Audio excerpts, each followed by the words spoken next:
Olá, galerinha, tudo bem?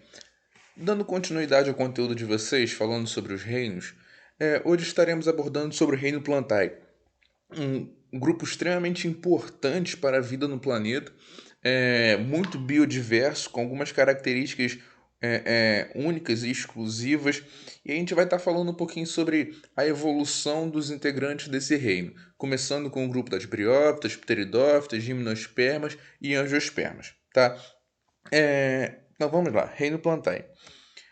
As plantas, como característica geral, são seres pluricelulares e eucariontes. O que eu quero dizer com isso? São organismos que apresentam mais de uma célula, no caso, muitas células, e apresentam um núcleo protegendo o material genético. Então, isso é eucariontes, pluricelular, muitas células.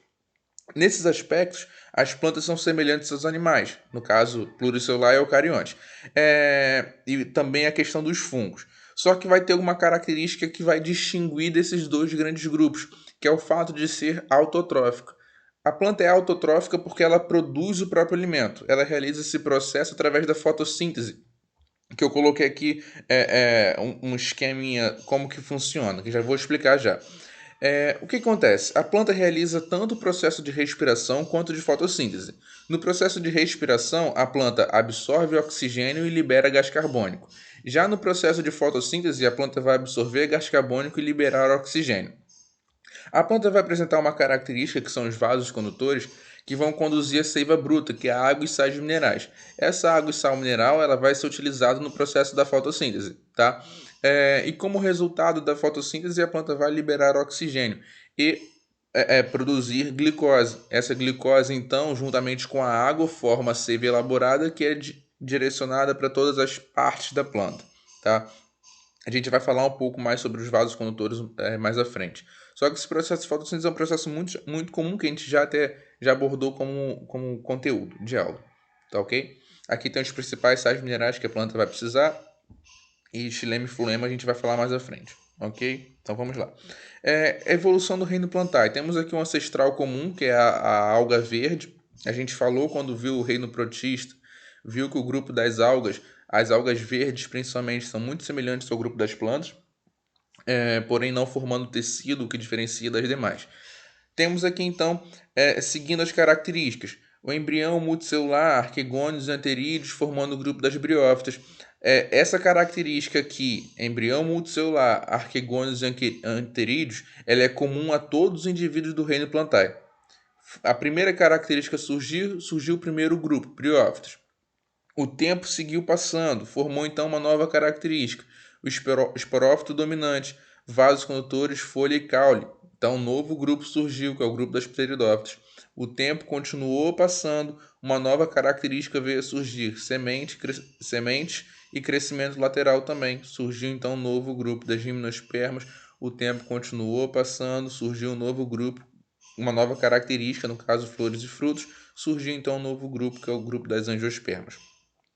É, as plantas podem ser classificadas da seguinte forma: temos as plantas vasculares, que a gente chama de plantas traqueófitas. Essas plantas vasculares, então, pegam pteridófitas, gimnosperma e angiosperma. Temos as plantas criptógamas. As plantas criptógamas pegam somente essas duas aqui. Criptógama significa estrutura reprodutora escondida. Então, as criptógamas, briófitas e pteridófitas. E as fanerógamas são as angiospermas e gimnospermas, porque a estrutura reprodutora é aparente, é visível, tá? Então, todo esse grupo forma o grupo das embriófitas, que é o grupo que forma o reino plantar. Então, embriófita, temos aqui então plantas avasculares, no caso a planta avascular é o grupo das briófitas, plantas vasculares, pegando esses três grupos aqui, pteridófitos, gimnosperma e angiosperma. Grupo das criptógamas, briófita e pteridófita, estrutura reprodutora escondida, e grupo das fanerógamas, que é a estrutura reprodutora aparente, gimnosperma e angiosperma. Esse grupo aqui, tá ok? A gente vai falar um pouquinho de cada um. O primeiro grupo é o grupo das briófitas. Então, o grupo das briófitas é um grupo extremamente simples, né? Ele não apresenta raiz, não apresenta caule, não apresenta folha. Como substituto dessas estruturas, vai apresentar um rizóide, que tem a função semelhante à da raiz, um cauloide, que tem a função semelhante à do caule, e um filóide, que tem a função semelhante à da folha. Por que não pode se chamar folha, caule e raiz? Porque para ser folha, e para ser caule e para ser raiz, é necessário que exista um vaso condutor. E como as briófitas não apresentam vasos condutores, então não pode se chamar folha, caule e raiz. Tá? Se chama então rizoide, cauloide e filóide. A função é semelhante, porém não apresenta vaso condutor. Então não se pode chamar raiz, caule e folha. Ok? Então temos aqui algumas características. O esporófito, que é a parte da reprodução principalmente. Diploide, fase passageira, aclorofilado e dependente. O gametófito é haploide, fase duradoura, clorofilado e sustentável. Uma característica comum das briófitas e que diferencia dos outros grupos das plantas, é o que o gametófito é a fase duradoura, tá? Então, nas outras plantas, o esporófito vai ser a fase duradoura. Nesse caso, o gametófito é duradouro. O gametófito que vai produzir os gametas haploides. Seguindo. As pteridófitas. O grupo das pteridófitas foi o segundo grupo a surgir e foi o primeiro grupo a desenvolver vasos condutores, no caso o xilema e floema, que são tecidos especializados. Esses tecidos especializados são extremamente importantes na condução dessa seiva. Por quê?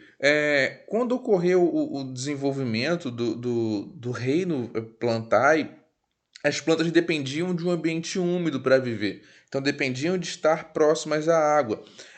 Com o passar do tempo, ocorreu a formação do xilema e floema, que são essas estruturas de condução. Essas estruturas então de condução permitiram que as plantas tivessem um domínio maior do ambiente terrestre. E além disso, esses vasos condutores permitiam com que as plantas atingissem maiores alturas. Porque como o processo de nutrição ocorria por difusão nas briófitas, nesse caso nas pteridófitas o processo já ocorre por transporte, tá? Então já a presença de vasos condutores faz com que ocorresse que elas atingissem maiores alturas. Seguindo então, surgiu também a questão de cutículas impermeabilizantes, tá? Que impediu o ressecamento das plantas, de lignina, vai garantir então uma resistência, uma impermeabilização, ok? O terceiro grupo é o grupo das gimnospermas. O grupo das gimnospermas são plantas extremamente longas, extremamente altas. Temos aqui alguns exemplos de araucárias. Elas são chamadas de coníferas, o grupo das gimnospermas, pelo formato de cone que elas formam. Eu não coloquei aqui na foto, mas principalmente os pinheiros. Se você olha um pinheiro, tem o formato de cone. Ela tem como característica que difere dos outros grupos o surgimento da semente. Então, nesse caso, a planta apresenta semente, a gimnosperma possui semente, porém não possui fruto, tá? Então a semente fica exposta. Então essa foi a grande vantagem evolutiva, a presença de semente. Outra vantagem evolutiva que as gimnospermas desenvolveram em relação à pteridófita e à briófita é a formação do grão de pólen. Então o grão de pólen fez com que a planta não dependesse mais da água para a reprodução. O vento faz com que ela se reproduza, leva o grão de pólen de uma planta até a outra, fazendo então com que ocorra o processo de reprodução. Tá? Então, o grão de pólen é um fato extremamente importante na evolução das gimnospermas. Como ocorre a reprodução pelo vento, quando existe uma gimnosperma, algumas gimnospermas próximas, geralmente só vai ter gimnosperma. Porque como é uma reprodução pelo vento, então é dependente que uma planta esteja próxima à outra. Então vai acontecer a formação de uma floresta de gimnospermas, tá? Então, como fato marcante evolutivo, formação da semente e formação do grão de pólen, tá? Formando o grão de pólen, um outro fato evolutivo veio ocorrer, que é a formação do tubo polínico. Então, o tubo polínico é extremamente importante também. E para terminar, o grupo então das angiospermas. O grupo das angiospermas é o grupo mais desenvolvido, que a gente mais conhece. Se eu perguntar para vocês, fale o nome de 10 plantas, provavelmente 8 ou 9 serão angiospermas. Angiospermas são plantas com flores, não somente flores, mas também frutos, tá? Então é um grupo extremamente biodiverso. Domina quase todo o planeta. não está presente em algumas regiões dos polos, mas fora isso, no mundo todo existe, e isso muito do fato dessas duas estruturas que elas vieram a desenvolver, flores e frutos. Por quê? Como flores e frutos apresentam uma coloração chamativa, além do fato da flor produzir o néctar, que é um líquido adocicado, e o fruto ser doce, essas duas estruturas acabam atraindo animais. Esses animais atuam ou como dispersores ou como polinizadores. No caso das flores, o animal, quando vai pegar o néctar da flor, ele entra em contato com um grão de pólen e quando vai pegar o néctar em outra flor, ele acaba polinizando, levando o grão de pólen de uma flor a outra, realizando o processo de reprodução.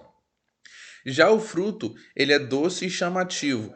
Então, ele acaba atraindo um animal. Esse animal come o fruto e libera a semente em outro local. Isso então a gente chama de dispersão, o animal atuando como um dispersor, tá? Então, nas flores, os animais atuam como polinizadores e no fruto, o animal atua como um dispersor.